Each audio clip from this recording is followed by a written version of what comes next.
Hello दोस्तों, कैसे हैं आप सभी। आई होप आप सभी बहुत अच्छे होंगे। तो आज इस वीडियो में हम डिस्कस करने वाले हैं पॉलिटी के एक बहुत इम्पॉर्टेंट टॉपिक के बारे में, जो कि है इम्पॉर्टेंट आर्टिकल्स। ये एक ऐसा टॉपिक है जिससे हर साल हर एग्ज़ाम में क्वेश्चंस आते ही आते हैं। अगर हम बात करें एसएससी जेईई 2023 की, जो कि पिछले ही साल हुआ था, उसमें भी इस टॉपिक से हर शिफ्ट में क्वेश्चन आए थे। अगर आपने पीवाईक्यू देखा होगा तो आपको पता होगा। ठीक है, इसलिए ये टॉपिक जो है वो बहुत इंपॉर्टेंट होने वाला है। और क्योंकि हम इस वीडियो में इस टॉपिक के बारे में पढ़ेंगे अच्छी तरह से, तो इसलिए वीडियो भी बहुत इंपॉर्टेंट है। तो आप मेक श्योर करें कि आप वीडियो में एंड तक बने रहें, जिससे कि आपका ये टॉपिक अच्छी तरह से क्लियर हो सके। और वीडियो शुरू करने से पहले जो भी मेरे ऐसे दोस्त हैं जो मुझसे पहली बार जुड़ रहे हैं या फिर जिन्हें हमारी लेक्चर्स पहली बार मिल रही है, ठीक है, वो जो है इस चैनल को ज़रूर से सब्सक्राइब कर लें, जिससे कि हमारी हेल्प से वो अपने प्रिपरेशन को और बेहतर बना सकें। ठीक है, तो चलिए वीडियो को शुरू करते हैं। सबसे पहले हम बात करेंगे इंपॉर्टेंट आर्टिकल्स में। तो देखिए, सबसे पहले हम बात करने वाले फंडामेंटल राइट्स की। ठीक है ना। फंडामेंटल राइट से बहुत सारे क्वेश्चंस आते हैं आर्टिकल से। तो उससे पहले एक छोटा सा आप कह सकते हैं कि मैं इंट्रो दे दूं अगर फंडामेंटल राइट का। तो ये क्या होते हैं ना, फंडामेंटल राइट्स की अगर हम बात करें तो ये हमारे मूलभूत अधिकार होते हैं, जो हमारे मूलभूत अधिकार हैं, जो हर आदमी को मिले हुए हैं। ठीक है, उन्हें ही हम फंडामेंटल राइट्स कहते हैं। कॉन्स्टिट्यूशन के द्वारा हमें जो भी अधिकार दिए गए हैं उन्हें ही हम फंडामेंटल राइट्स कहते हैं। और इनका बेसिकली अगर हम बात करें तो पहले ये 7 थी। पहले जो है हमारे पास पूरे 7 अधिकार थे, लेकिन अब जो है एक हटा दिया गया है, राइट टू प्रॉपर्टी। और अब जो है हमारे पास सिर्फ 6 ही बचे हुए हैं। ठीक है, right to equality, right to freedom, right to against exploitation, right to freedom of religion, right to constitutional remedy और right to education and culture. ठीक है, ये जो 6 फंडामेंटल राइट्स हैं ये हमारे पास हैं। अच्छा, और अगर इसके बाद अगर मैं 7वें वाले को जोड़ दूं तो वो था हमारा राइट टू प्रॉपर्टी, जिसे फंडामेंटल राइट से हटा के, ठीक है, जिसे फंडामेंटल राइट से निकाल कर लीगल राइट्स में डाल दिया गया। ठीक है, राइट टू प्रॉपर्टी। अच्छा, इसके बाद अगर हम बात करें कि कौन सा जो फंडामेंटल राइट है वो किस आर्टिकल के पढ़ता है, किस आर्टिकल जो है किस आर्टिकल के द्वारा रिप्रेजेंट किया जाता है, इसे अगर हम पूछें तो ये देखिए, जो आपका राइट टू इक्वालिटी है ना, ये आपको आर्टिकल 14 से लेकर आर्टिकल 18 तक, ठीक है, आर्टिकल 14 से लेकर आर्टिकल 18 तक जो है, ये जो है आपको राइट टू इक्वालिटी के बारे में देखने को मिलेगा। उसके बाद राइट टू फ्रीडम की अगर बात करें तो ये आपको मिलेगा 19 टू 22 तक। ठीक है, 19 से लेकर 22 तक जो है आपको राइट टू फ्रीडम का जो है देखने को मिलेगा। इसके बाद अगर हम बात करें अगले इसकी फंडामेंटल राइट की, जो कि है राइट टू अगेंस्ट एक्सप्लोटेशन, तो ये जो है आर्टिकल नंबर 23 और आर्टिकल नंबर 24, इन दो आर्टिकल्स में जो है इसके बारे में बात किया गया है। इसके बाद अगर हम बात करें right to freedom of religion की, तो ये जो है आर्टिकल 25 से लेकर 28 तक के बीच में है। और राइट टू कॉन्स्टिट्यूशनल रेमेडी की अगर बात करें तो ये है आर्टिकल 31 से लेकर आर्टिकल 32 तक, यानी आर्टिकल 31 से आर्टिकल 32।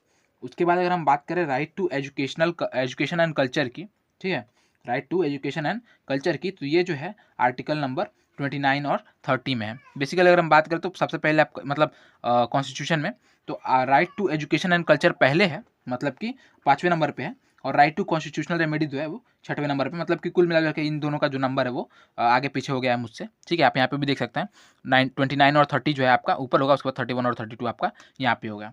तो उसमें कोई इशू नहीं है, आपको जो है बस याद करना है। ठीक है, और उसके बाद अगर हम थोड़ा सा और स्पेसिफिक हो जाएं, अगर हम थोड़ा सा और स्पेसिफिक होखें इसके लिए फंडामेंटल राइट्स में, तो थोड़ा सा स्पेसिफिक होंगे, तो ये तो अभी हमने रेंज जान लिया ना, ये तो हमने रेंज जाना कि राइट टू इक्वालिटी है तो 14 से लेके 18 के बीच में है। बट इन 14 से लेके 18 के बीच में कौन से इंपॉर्टेंट आर्टिकल्स है, स्पेसिफिक आर्टिकल, जो कि हमें क्या बताते हैं। ठीक है, तो अगर हम इसी तरह से बात करें आर्टिकल 14 की, ठीक है, तो आर्टिकल 14 जो है ना वो आपको क्या बताता है, ये बताता है इक्वालिटी बिफोर द लॉ। ठीक है, इक्वालिटी बिफोर द लॉ। उसके बाद आर्टिकल 16 की बात करें तो equality of opportunity in matters of public employment. ठीक है, पब्लिक एम्प्लॉयमेंट में सबको जो है समान अधिकार मिलना चाहिए, इसके बारे में बताता है आर्टिकल 16। उसके बाद आर्टिकल 17 की बात करें तो आर्टिकल 17 क्या बताता है, एबोलिशन ऑफ अनटचेबिलिटी, जो कि बहुत इंपॉर्टेंट टॉपिक है, इसे आपको याद रखना है, बहुत बार पूछा गया है ये, ना सिर्फ एसएससी जेईई में बल्कि अदर स्टेट एजेई एग्जाम्स में भी, तो इसे आपको याद रखना है, एबोलिशन ऑफ अनटचेबिलिटी। उसके बाद हम बात करते हैं आर्टिकल 19 की, तो ये क्या है, तो यह है protection of certain rights regarding freedom of speech. ठीक है, ये कुछ ऐसे सर्टेन राइट्स, कुछ ऐसे अधिकार हैं जो कि हमारे फ्रीडम ऑफ स्पीच को क्या करते हैं, प्रोटेक्ट करते हैं। तो उसके बारे में कहाँ बताया गया है, तो उसके बारे में बताया गया है आर्टिकल 19 के बारे में, 19 में। इसके बाद है आर्टिकल 21। यहाँ पे आप देख रहे होंगे कि 19 के बाद मैंने 20 की नहीं बात की, सीधा 21 पे मैं आ गया, क्योंकि जो 20 है ना वो इंपॉर्टेंट नहीं है हमारे एग्जाम पॉइंट ऑफ व्यू से, तो उसे हम बात नहीं कर रहे हैं। यहाँ पे हम बस और बस उन्हीं चीज़ों के बारे में पढ़ रहे हैं जो हमारे एग्जाम पॉइंट ऑफ व्यू से बहुत ज़्यादा इंपॉर्टेंट है, जो मोस्ट प्रोबेबल या फिर मोस्ट एक्सपेक्टेड क्वेश्चन है, उनके बारे में ही हम यहाँ पे बात करने वाले हैं। ठीक है, तो आर्टिकल अगर 21 की बात करें तो मैंने आपको बताया क्या, नहीं, आर्टिकल 19 बताया था, protection of certain right regarding freedom of speech. अब आर्टिकल 21 की बात करें तो इसमें क्या बताया गया है, तो इसमें बताया गया है protection of life and personal liberty. क्या है, प्रोटेक्शन ऑफ लाइफ, ठीक है, यानी कि जीवन का सुरक्षा और पर्सनल लिबर्टी। और ये जो है ना, ये जो आपका राइट है ना, आर्टिकल 21 में जो बताया गया है, वो जो है इमरजेंसी टाइम पे भी क्या हो सकता है, एबोलिश नहीं हो सकता, इमरजेंसी टाइम पे भी खत्म नहीं हो सकता। ठीक है, क्योंकि ऑब्वियसली आपको ऐसे पूछ लेगा ना क्वेश्चन में कि कौन सा ऐसा आर्टिकल है, फिर कौन सा ऐसा अधिकार है जो आपका जो है किसी भी इमरजेंसी कंडीशन में भी ख़त्म नहीं होगा। ठीक है, तो वो कौन सा है, right to life, protection of life and personal liberty. ठीक है, लिबर्टी, पर्सनल लिबर्टी, ये जो है ऐसा आर्टिकल है जो कि इमरजेंसी टाइम में भी ख़त्म नहीं होता। ठीक है, इसके बाद है आर्टिकल 21A, 21A। इसमें क्या है, राइट टू एलिमेंट्री एजुकेशन। ठीक है, एलिमेंट्री एजुकेशन मतलब कि जो हम ये लेते हैं ना, मतलब छोटे क्लास वाले जो हम लेते हैं, ये बेसिकली आप कह सकते हैं कि 10th तक की जो पढ़ाई होती है वो एलिमेंट्री क्लास में ही कहीं ना कहीं आती है। तो एलिमेंट्री जो बेसिक प्राइमरी हमारी स्टडी है, उन्हें हम कहते हैं कि उनका अधिकार सबको होना चाहिए, चाहे वो गरीब हो या फिर अमीर हो। तो राइट टू एलिमेंट्री एजुकेशन। इसके बाद है, उसके बारे में बात किया गया 21A में। ठीक है, याद रखना है आपको, 21A में जो है राइट टू एलिमेंट्री एजुकेशन के बारे में बात किया गया है। इसके बाद आर्टिकल 25 के बारे में। ठीक है, आर्टिकल 25 की अगर बात करें तो freedom of conscience and free profession, practice and propagation of religion, यानी कि आपको जो है आर्टिकल 25 में बताया जाता है कि आप पूरी तरह से स्वतंत्र हैं अपने रिलीजन को ये करने के लिए, अपने रिलीजन को चुनने के लिए, आप जो भी काम कर रहे हैं उसको चुनने के लिए, आपको जो चाहिए वो आप काम कर सकते हैं, जो प्रोफेशन चाहिए वो उस प्रोफेशन को क्या बोलते हैं, फॉलो कर सकते हैं, जिसे चाहें उसे सपोर्ट कर सकते हैं। ठीक है, तो इसके बारे में यहाँ पे बताया गया है। इसके बाद है आर्टिकल 30। आर्टिकल 30 में क्या है, तो right of minorities to establish and administer educational institution. ठीक है, मतलब कि आर्टिकल 30 में जो भी हमारे कंट्री के माइनॉरिटीज़ हैं ना, जैसे लाइक मुस्लिम्स या फिर सिख्स, तो जो माइनॉरिटीज़ हैं उनको जो है अधिकार है कि वो अपने क्या बोलते हैं, खुद के एजुकेशनल इंस्टीट्यूशंस खोल सकते हैं। ठीक है, जैसे कि मुस्लिम्स के मदरसा होती हैं, ठीक है, वैसे ही करके ये लोग अपने जो है कॉलेजेस, अपने क्या बोलते हैं, एजुकेशनल इंस्टीट्यूशंस खोल सकते हैं। ठीक है, तो इसके बारे में पता है कि right of minorities to establish and administrate educational institution. अच्छा, इसके बाद क्या है, इसके बाद है आर्टिकल 31C। आर्टिकल 31C में हम क्या बात करते हैं, जिसमें हम बात करते हैं saving of laws giving effect to certain directive principle. इसमें जो है DPSP के बारे में बात किया गया, जो भी आपके डायरेक्टिव प्रिंसिपल्स हैं। ठीक है, saving of laws giving effect to certain directive principles, जो भी आपके DP है, मतलब कि डायरेक्टिव प्रिंसिपल्स हैं, उनके थ्रू जो है आप अपने लॉज को, ठीक है, आप जो भी नियम और कानून है उनको क्या कर सकते हैं, सेव कर सकते हैं। ठीक है, तो 31C किसके लिए, saving of law giving effect to certain directive principle. इसके बाद है आर्टिकल 32। आर्टिकल 32 में क्या है, तो आर्टिकल 32 में remedies for enforcement and fundamental right, जो भी आपके फंडामेंटल राइट्स हैं। ठीक है, अगर किसी को फंडामेंटल राइट्स का ये किया जा रहा है, उल्लंघन किया जा रहा है, तो उसके लिए जो है वो क्या कर सकते हैं, उसके लिए वो रेमेडीज़ ले सकते हैं। ठीक है, उनके लिए वो रेमेडीज़ ले सकते हैं। या फिर हो सकता है ना कि बहुत बार जो है फंडामेंटल राइट्स जो होती हैं वो कुछ लोगों के लिए जो है कहीं ना कहीं किसी तरह से, मतलब आपका फंडामेंटल राइट कहीं ना कहीं जो है दूसरे को इफेक्ट करता है, तो उस कंडीशन में वो लोग क्या कर सकते हैं, वो लोग जो है क्या बोलते हैं, इस फंडामेंटल राइट्स को जो है ये कर सकते हैं, चेंज कर सकते हैं, या फिर आप कह सकते हैं कि इम्प्रूव कर सकते हैं। ठीक है, इसके बाद है प्रेसिडेंट। इसके बाद हम, मतलब यहाँ तक देखिए आर्टिकल 32 तक जो है हमने पढ़ा अभी तक फंडामेंटल राइट्स के बारे में। यहाँ तक हमने जितनी भी बात की है ना, ये कहीं ना कहीं फंडामेंटल राइट्स के बारे में ही हम बात कर रहे थे। ठीक है, आप देख सकते हैं यहाँ पे रेंज देख सकते हैं, 14 से लेकर कहाँ तक था, 14 से लेकर हमने यहाँ पे 32 तक बात किया था, है ना। तो वहाँ तक जो है हमने बात किया जो भी इंपॉर्टेंट आर्टिकल्स थे उनके बारे में। आई होप कि आपको सभी चीज़ें समझ में आई होंगी। इन सभी चीज़ों को रट लीजिए क्योंकि बहुत इंपॉर्टेंट है। ठीक है, बहुत इंपॉर्टेंट है और इन सबको रटना ही आपके लिए बेहतर होगा अगर आपको एग्ज़ाम में अच्छा स्कोर करना है तो। और रटना क्या है, ऑब्वियसली आप समझ भी पा रहे होंगे, ऐसा तो है नहीं कि रॉकेट साइंस है, छोटा-छोटा चीज़ है और ये है कि बहुत ज़्यादा है तो इसे याद करने में हो सकता है कि थोड़ा-सा कन्फ्यूज़न हो, बहुत ज़्यादा चीज़ें होती हैं तो थोड़ा-सा मैसअप हो जाती हैं, बट क्योंकि इंपॉर्टेंट है और हमारी लाइफ से रिलेटेड है, इन्हें हमें जानना ही चाहिए क्योंकि ये सब चीज़ें जो है कहीं न कहीं हमारे लाइफ को इफ़ेक्ट करती हैं, बहुत अच्छी तरह से इफ़ेक्ट करती हैं। तो जो चीज़ें आपको इफ़ेक्ट कर रही हैं आपकी लाइफ को, उन्हें जानने में कोई बुराई नहीं है, चाहे आप किसी तरह से जानें, तो इन्हें जानना चाहिए क्योंकि बहुत इंपॉर्टेंट टॉपिक है एग्ज़ाम पॉइंट ऑफ व्यू से, लाइफ पॉइंट ऑफ व्यू से। तो आई होप कि आपको सभी चीज़ समझ में आ रही होंगी और किसी भी तरह का अगर क्वेरी है तो आप उसे कमेंट कर सकते हैं, जिससे कि मैं उसे अगले वीडियोज़ में जो है, अगले लेक्चर्स में क्लियर कर सकूँ। इसके बाद है क्या, इसके बाद हम पढ़ने वाले हैं प्रेसिडेंट के बारे में, ठीक है। प्रेसिडेंट से रिलेटेड कुछ इंपॉर्टेंट आर्टिकल्स की अगर हम बात करें तो उसमें जो है आर्टिकल 52 से लेकर 62 तक है, फिर आर्टिकल 72 है और फिर आर्टिकल 143 है, ठीक है। तो मतलब ये जो है आर्टिकल 52 से लेकर आर्टिकल 62 तक और फिर आर्टिकल 72 और फिर आर्टिकल 143, इन आर्टिकल्स में जो है प्रेसिडेंट से रिलेटेड जो है ये दिए गए हैं, क्या कहते हैं, प्रोविजंस या फिर आप कह सकते हैं कि आर्टिकल्स दिए गए हैं। तो आर्टिकल 52 क्या कहता है, तो आर्टिकल 52 ये कहता है कि हर कंट्री का, मतलब हर कंट्री का नहीं, मतलब इंडिया का जो है एक प्रेसिडेंट होना चाहिए, ठीक है। इंडिया का एक प्रेसिडेंट होना चाहिए और ये जो ये है वैकेंसी है या फिर कह सकते हैं ये जो पोस्ट है ना, वो कभी भी जो है ये नहीं हो सकता, मतलब रिक्त नहीं रह सकता। यहाँ पे जो आपका प्रेसिडेंट है वो होना ही चाहिए और ये जो है इस जो क्या बोलते हैं पोस्ट की जो रिक्तता का सबसे अधिक समय है वो कितना है, 6 महीना। मतलब कि ये कि 6 महीने तक जो है, ऑब्वियसली प्रेसिडेंट अगर रिज़ाइन करता है, ऐसा समझिए कि प्रेसिडेंट अगर रिज़ाइन करता है तो जो उपराष्ट्रपति है यानी जो वाइस प्रेसिडेंट है वो आके प्रेसिडेंट की कार्यभार को संभालने लगता है। लेकिन वाइस प्रेसिडेंट भी कब तक संभालेगा, तो वो जो है बेसिकली 6 मंथ तक जो है प्रेसिडेंट का काम संभाल सकता है और इन 6 महीने के अंदर-अंदर में जो है इलेक्शन कमेटी की जो है ज़िम्मेदारी है कि वो जो है क्या करे, नए प्रेसिडेंट की जो है चुनाव करे और उन्हें अपने पोस्ट में जो भी मतलब चीज़ें हैं वो, मतलब जो ओथ है, जो मतलब ये लेते हैं ना, शपथ-वपथ लेते हैं, वो सब दिला-विला के उनको 6 महीने के अंदर-अंदर जो है पोस्ट दे दें, ठीक है? ताकि वो अपना कार्यभार सँभाल लें, ठीक है? तो 6 महीने तक ये पूछ लेता है कि कितने समय तक जो है वॉइडेड रह सकता है, कितने समय तक खुला रह सकता है, तो वो जो है 6 महीना। उसके बाद है आर्टिकल 53, ठीक है? ये तो आर्टिकल 52 की बात हो गई। आर्टिकल 53 की अगर बात करें तो पावर ऑफ यूनियन, ठीक है? जिसमें लोकसभा और राज्यसभा होता है ना, तो लोकसभा और राज्यसभा, तो ये बताया गया है पावर ऑफ यूनियन आर्टिकल 53 में।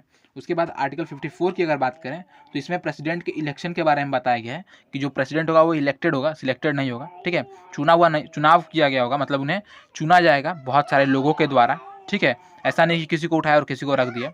इसके बाद है आर्टिकल 56, ठीक है? आर्टिकल 55, ठीक है?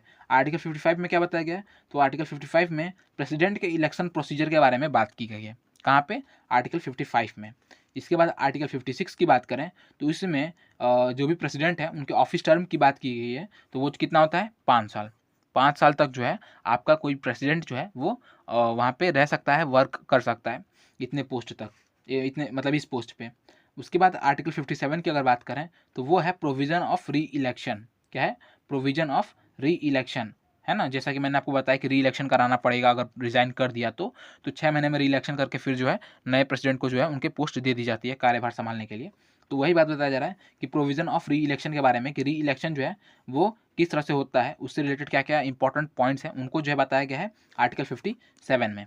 इसके बाद अगर हम बात करें आर्टिकल 58 की, तो इसमें जो है क्वालिफ़िकेशन के बारे में बताया गया है कि आपका प्रेसिडेंट जो है उसकी क्या-क्या क्वालिफ़िकेशन होनी चाहिए। वो इंडियन होना चाहिए, उसका एज मिनिमम 35 ईयर होना चाहिए। उसके बाद किसी भी तरह का जो है उन पे एफआईआर या फिर किसी भी तरह का ये सब चीज़ें नहीं होनी चाहिए। तो ये सब जो है क्वालिफ़िकेशन बताया जाता है। तो इन क्वालिफ़िकेशंस को जो है आर्टिकल 58 में जो है ज़िक्र किया गया है। उसके बाद आर्टिकल 59 की अगर हम बात करें तो नेचर ऑफ ऑफिस को बताया गया है आर्टिकल 59 में। आर्टिकल 60 में जो है आर्टिकल 60 इसमें जो है प्रेसिडेंट की ओथ के बारे में बताया गया कि किस तरह से ओथ लेना है और ओथ क्या लेना है, वो जो है आर्टिकल 60 में बताया गया है। इसके बाद आर्टिकल 61 की बात करें तो इसमें जो है महाभियोग के बारे में बताया गया है, इम्पीचमेंट के बारे में बताया गया है कि अगर आपके प्रेसिडेंट जो है वो नालायक हैं, अगर उनको आपको हटाना है तो उनको जो है आप क्या कर सकते हैं, इम्पीचमेंट के थ्रू यानी महाभियोग के थ्रू जो है, महाभियोग के थ्रू जो है हटा सकते हैं। इसके बाद जो है आर्टिकल 62 की अगर बात करें, आर्टिकल 62, तो इसमें जो है ऑफिस फिलर टर्म्स, ठीक है, ऑफिस फिलर टर्म्स के बारे में बात किया गया है आर्टिकल 62 में। उसके बाद आर्टिकल 72 की अगर हम बात करें तो आर्टिकल 72 में जो है पैरेड ऑन पावर के बारे में बात किया गया है। यहाँ तक तो हमने ये बात कर लिया आर्टिकल 52 से लेकर आर्टिकल 62 तक, ठीक है, यहाँ तक बात कर ली ना हमने आर्टिकल 52 से आर्टिकल 62 तक। अब आर्टिकल 72 की अगर बात करें तो ये ही वो आर्टिकल है जो ना प्रेसिडेंट को एक पावर देता है, जिसके थ्रू जो है हमारे प्रेसिडेंट है वो किसी भी क्रिमिनल को क्या कर सकते हैं, उसके जो ये है पनिशमेंट है उसे कम या फिर ज़्यादा कर सकते हैं। ऑब्वियसली कम या ज़्यादा कर सकते हैं, माफ़ भी कर सकते हैं। और जो मृत्यु दंड होता है ना, जैसा हमें बताया जाता है ना मृत्यु दंड, तो उसे जो है प्रेसिडेंट जो है माफ़ कर सकते हैं अपने इसी आर्टिकल के हेल्प से, ठीक है, इस सपोर्ट से। उसके बाद आर्टिकल 143 है, क्या है आर्टिकल 143 या फिर 143 है, जिसमें क्या बताया गया है, जिसमें जो है एडवाइस फ्रॉम सुप्रीम कोर्ट के बारे में बताया गया है कि जो हमारे प्रेसिडेंट है वो सुप्रीम कोर्ट से किसी भी समय में एडवाइस ले सकते हैं। इसके बाद ये तो हमने बात कर ली प्रेसिडेंट के बारे में। इसके बाद हम बात करने वाले हैं पार्लियामेंट के बारे में, ठीक है। तो पार्लियामेंट में अगर हम बात करें पार्लियामेंट से रिलेटेड जितने भी इंपॉर्टेंट आर्टिकल्स हैं उनके बारे में, तो सबसे पहले हमारा बात होता है आर्टिकल 79 का, ठीक है। आर्टिकल 79 में बताया गया है कि इंडिया का जो है यानी कि हमारे देश का एक पार्लियामेंट होगा, जिसमें जो है जितने भी मीटिंग्स होंगी, जितनी भी बैठक होंगी वो वहीं पर होंगी, ठीक है। इसके बाद जो है आर्टिकल 80 में क्या बताया गया है, तो आर्टिकल 80 में जो है राज्यसभा के बारे में बताया गया है, ठीक है, जिसे हम अपर हाउस भी कहते हैं, ठीक है, इसके बारे में बताया गया है। और जो भी आपका आर्टिकल 81 है उसमें जो है लोकसभा यानी कि लोअर हाउस के बारे में बताया गया है। और एक चीज़ और जान लीजिए कि जो आपका अपर हाउस जो लोअर हाउस है ना, ये दोनों मिलाकर जो है क्या बनता है, पार्लियामेंट बनता है, ठीक है। तो इस स्ट्रक्चर के बारे में जो है आपको जो है 79 में ही बताया गया है। इसके बाद जो है क्या है, तो आर्टिकल 84 में जो बताया गया है वो है क्वालिफिकेशन ऑफ एमपी। एमपी मतलब मेंबर ऑफ पार्लियामेंट। अब ये जो मेंबर ऑफ पार्लियामेंट है वो चाहे लोकसभा का हो चाहे राज्यसभा का हो, वो मैटर नहीं करता यहाँ पे। तो क्वालिफिकेशन ऑफ एमपी के बारे में बताया गया है आर्टिकल 84 में। उसके बाद आर्टिकल 88 की अगर हम बात करें तो आर्टिकल 88 में जो है वो है rights of attorney general, ministers of parliament house, ठीक है। अटॉर्नी जनरल के बारे में बताया जाता है, अटॉर्नी जनरल के पास क्या क्या राइट्स हैं। और अगर मैं बात करूँ कि अटॉर्नी जनरल क्या होता है, तो अटॉर्नी जनरल जो होता है वो आपका, आप कह सकते हैं कि जो सेंटर का है, मतलब जो आपका सेंट्रल गवर्नमेंट है, ठीक है, जो आपका सेंट्रल गवर्नमेंट है उसका जो लॉ ऑफिसर होता है, ठीक है, उसका जो लॉयर होता है, जो एडवाइसर होता है, लॉ एडवाइसर, उसे हम कहते हैं अटॉर्नी जनरल, ठीक है। बहुत बड़ी पोस्ट होती है। तो rights of attorney general and ministers of parliament house ये बताया गया है हमारे आर्टिकल 88 में। इसके बाद अगर हम बात करें कॉन्स्टिट्यूशनल बॉडीज़ के बारे में, ये तो हमने पार्लियामेंट से रिलेटेड जितने भी इंपॉर्टेंट ये थे आर्टिकल्स थे हमने उन्हें पढ़ा। अब हम पढ़ेंगे कॉन्स्टिट्यूशनल बॉडीज़ के बारे में कि कॉन्स्टिट्यूशनल बॉडीज से रिलेटेड जितने भी इंपॉर्टेंट आर्टिकल्स हैं वो कौन से हैं। तो सबसे पहला है आर्टिकल 76, ठीक है। आर्टिकल 76 में बताया गया है अटॉर्नी जनरल ऑफ इंडिया के बारे में, ठीक है, कि हमारा जो सेंट्रल गवर्नमेंट होगा उसका एक अटॉर्नी जनरल होगा, ठीक है, इंडिया का एक अटॉर्नी जनरल होगा जो क्या करेगा, जो कि लॉ एडवाइसर होगा, जो कि लॉ के बारे में एडवाइस करेगा हमारे गवर्नमेंट को। उसके बाद आर्टिकल 165 की अगर बात करें तो आर्टिकल 165 में बताया गया है एडवोकेट जनरल ऑफ स्टेट के बारे में। जिस तरह से सेंट्रल गवर्नमेंट के लिए अटॉर्नी जनरल है उसी तरह से स्टेट गवर्नमेंट के लिए एडवोकेट जनरल होता है। तो 165 में इसके बारे में बताया गया है। उसके बाद 148 में जो है आर्टिकल 148 में CAG यानी कि कंट्रोलर ऑडिट जनरल के बारे में बताया गया है। कंट्रोलर ऑडिट जनरल के बारे में, जो कि एक बहुत बड़ा पोस्ट होता है, just like attorney general, attorney general की तरह ही एक पोस्ट होता है, जो कि ये इसे आप कह सकते हैं कि जो पहला ऑडिटर होता है ना, फर्स्ट ऑडिटर ऑफ कंट्री, उसे किसे कहा जाता है, CAG को ही कहा जाता है, कंट्रोलर ऑडिट जनरल को, ठीक है। 148 में जो है इनके बारे में बताया गया है। उसके बाद आर्टिकल 279A की अगर हम बात करें तो आर्टिकल 279A में जो है goods and service tax council के बारे में बताया गया है, ठीक है, GST, आर्टिकल 279A में। उसके बाद आर्टिकल 280 में अगर हम बात करें तो फाइनेंस कमीशन के बारे में बताया गया है। आर्टिकल 315 में 315 में जो है UPSC के बारे में बताया गया है। आर्टिकल 324 में इलेक्शन कमीशन के बारे में बताया गया है। आर्टिकल 324 में इलेक्शन कमीशन के बारे में बताया गया है। और आर्टिकल 338 में जो है national commission for schedule caste के बारे में बताया गया है, ठीक है, NCSC है, ठीक है, NCSC, जिसे हम शॉर्टकट में NCSC कहते हैं, national council for schedule caste, जो है 338 में बताया, मतलब 338 में बताया गया है। आर्टिकल 338 में national council for schedule caste के बारे में बताया गया है। आर्टिकल 338A में यानी कि आर्टिकल 338 में तो हमने जान लिया कि NC/SC है, लेकिन आर्टिकल 338A की अगर हम बात करें तो उसमें क्या है, तो उसमें NC/ST है। ये तो NC/SC था ना, ये NC/ST है, national council for scheduled tribe. और उसके बाद आर्टिकल 338B भी है, जिसमें NCBC के बारे में बात किया गया है, national commission of backward classes. ठीक है, तो 338 भी बहुत इंपॉर्टेंट है, इसे भी आपको याद रखना है, आर्टिकल 338। ये हो गया कॉन्स्टिट्यूशनल बॉडी। अब कुछ रैंडम आर्टिकल्स को हम लोग पढ़ लेते हैं, कुछ रैंडम आर्टिकल्स जो कि पूछ लेता है, तो वो कौन सा है, तो आर्टिकल 50। ठीक है, आर्टिकल 50 में क्या बताया गया है, तो separation of judiciary and executive. मतलब कि जो आपका गवर्नमेंट होगा, ठीक है, जो आपका गवर्नमेंट होगा और जो आपका जुडिशरी होगा, ठीक है, मतलब कि जो आपके कोर्ट्स हैं या फिर जो भी मतलब जस्टिस से रिलेटेड चीज़ें हैं, वो जो है आपके गवर्नमेंट से अलग होती हैं। ठीक है, उनका सेपरेशन कर दिया गया। नहीं तो क्या होगा, नहीं तो कहीं ना कहीं न्याय मिलने में क्या बोलते हैं, किसी न किसी तरह का एक बर्डन आएगा, जुडिशरी पे प्रेशर आ सकता है, जिसकी वजह से क्या हो सकता है, न्यायपालिका में जो है न्याय ढंग से नहीं मिल सकता है। तो उसको जो है बचाने के लिए, उसको प्रिवेंट करने के लिए हमने क्या किया, हमने एग्जीक्यूटिव को और जुडिशरी को बांट दिया। हमने जुडिशरी को स्पेशल पावर दे रखी है, स्पेशल उनके वर्क फ्लो को किसी भी तरह से जो है आपकी गवर्नमेंट जो है क्या कहीं ऑब्स्ट्रक्ट नहीं कर सकती। ठीक है, तो इसमें आर्टिकल 50 में बताया गया है। उसके बाद आर्टिकल 108 में बताया गया है जॉइंट सिटिंग ऑफ पार्लियामेंट की। मतलब जो पार्लियामेंट में जॉइंट सिटिंग होती है, लोकसभा और राज्यसभा एक साथ बैठते हैं, उसे ही जॉइंट सिटिंग कहते हैं। तो ये क्या, इसके बारे में बताया गया है आर्टिकल 108 में। और ये जो जॉइंट सिटिंग है ना, सिर्फ और सिर्फ कौन बुला सकता है, ये प्रेसिडेंट के पास ही पावर होता है बुलाने का। और इसका अगर लीडर की बात करें कि यहाँ पे लीडर कौन होता है, तो वो लोकसभा का स्पीकर जो होता है ना, लोकसभा का स्पीकर ऑफ लोकसभा, उसे ही जो है क्या बोलते हैं, वही मतलब लीड करता है इस जॉइंट सिटिंग को। और इसे कौन बुलाता है, इसे बुलाता है प्रेसिडेंट। अच्छा, इसके बाद आर्टिकल 110 में, आर्टिकल 110 में जो है बताया गया है मनी बिल के बारे में। ठीक है, उसके बाद आर्टिकल 112 की बात करें तो इसमें बजट यानी कि फाइनेंस प्लान में बताया गया है।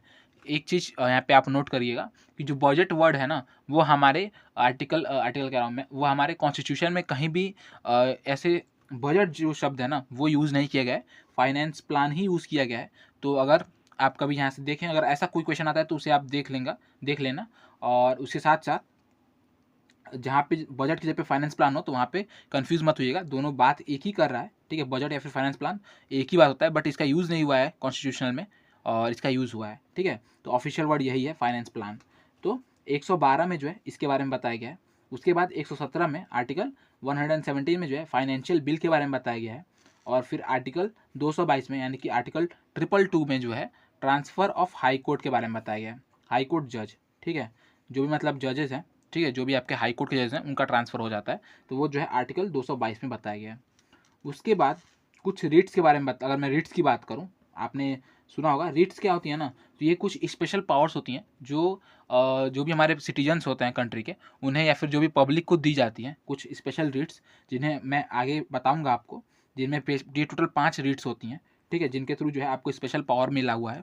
आप क्या बोलते हैं, उन्हें जो है जो ये रिट्स होती हैं, इन्हें जो है आप जो है मांग सकते हैं, डिमांड कर सकते हैं, अगर आप किसी भी केस में फंसते हैं तो सुप्रीम कोर्ट में जो है, सुप्रीम कोर्ट में अगर आप इसे डिमांड करते हैं तो उसके बारे में आर्टिकल 32 में बताया गया है। और हाई कोर्ट की अगर बात करें तो आर्टिकल 226 में बताया गया है। ठीक है, आर्टिकल 226 किसके लिए है, हाई कोर्ट में रिट्स के लिए है, और आर्टिकल 32 किसके लिए है, सुप्रीम कोर्ट के रिट्स के लिए है। एक तरह का फंडामेंटल राइट में ही आता है। ठीक है, जो आपका फंडामेंटल राइट है ना, फंडामेंटल राइट, इसमें राइट टू क्या हो गया, राइट टू कॉन्स्टिट्यूशनल रेमेडीज़, ये जो है ना राइट टू कॉन्स्टिट्यूशनल रेमेडीज़, इसी में ये आता है। क्या कहते हैं, कहाँ गया, रीट। ठीक है, रीट जो है इसी में आता है। उसके बाद अगर हम बात करते हैं, इसके बाद हम बात करते हैं अगले आर्टिकल की, तो जो आर्टिकल 44 होता है ना, वो है uniform civil code for the citizen. बहुत इंपॉर्टेंट है। ऑब्वियसली अगर आप सॉल्व करते हैं क्वेश्चन, आपने PYQs जो देखे हैं, तो आपको देखते ही पता चल रहा होगा कि यूनिफॉर्म सिविल कोड बहुत इंपॉर्टेंट टॉपिक, बहुत इंपॉर्टेंट क्वेश्चन, आर्टिकल 44। ठीक है, आर्टिकल 44 में जो है यूनिफॉर्म सिविल कोड के बारे में बताया गया है। इसके बाद आर्टिकल 155 के बारे में अगर हम बात करें, आर्टिकल 155 में, तो इसमें जो है गवर्नर के अपॉइंटमेंट के बारे में बताया गया है कि जो अपॉइंटमेंट होता है गवर्नमेंट का, वो किस तरह से होता है, किस तरह से जो है हमारे प्राइम मिनिस्टर प्रेसिडेंट जो है वो चूज़ करते हैं। ठीक है, हमारे गवर्नर को। उसके बाद आर्टिकल 172 की अगर हम बात करें, तो आर्टिकल 172 जो है उसमें बताया गया है ड्यूरेशन ऑफ स्टेट लेजिस्लेचर के बारे में।